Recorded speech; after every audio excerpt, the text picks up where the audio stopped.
In the last few hours, we learned that Tommy Robinson had been freed after winning his appeal in court today. To recap, Tommy had been jailed for contempt of court stemming from his filming defendants in a criminal trial in May and live streaming from outside the courthouse. The people he filmed were Islamist extremists charged with grooming and rape. The footage lasted about an hour and was watched by 250,000 people within a few hours of being posted to Facebook. These actions were said to have violated a previous court ruling against him, and he was charged with contempt of court, which Robinson fully admitted. He was given a 13-month sentence and was quickly imprisoned and then transferred to a prison with a high redacted population, leaving to his receiving death threats daily.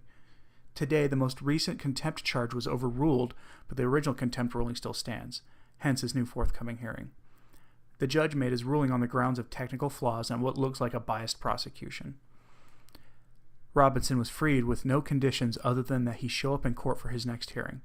At the time of recording, we have no public statement from Tommy yet, but that will be coming shortly. The only condition to his release is the obvious one: don't get arrested again, which may be difficult given his history of being followed around and harassed openly by the British police.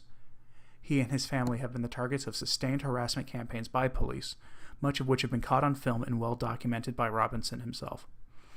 Laughably, Robinson gets labeled as far-right by the British and American media elites, despite his having expressed otherwise traditional liberal values. Being opposed to the Islamization of the UK and being for Brexit makes one far-right these days. By comparison, my being a neo-reactionary traditional Catholic puts me so far-right that I fall off the compass. He gets called far-right by the media because he was one of the founders of the English Defence League, a far-right reactionary organization that Tommy has since left and disavowed. Still, when it comes to anyone defying the narrative, the sins of the past are never to be forgiven. Tommy is an interesting contrast to James Gunn, whom we have been assured has changed and should be forgiven.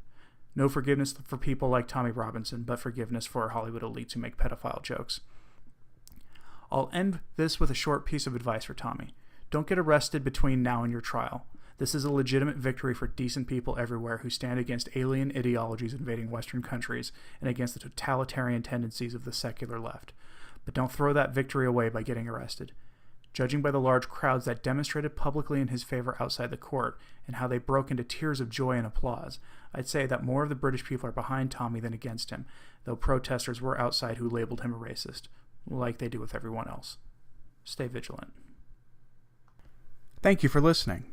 If you liked this video, please like and subscribe. You can follow me on social media with links in the description. Dominus Vobiscum.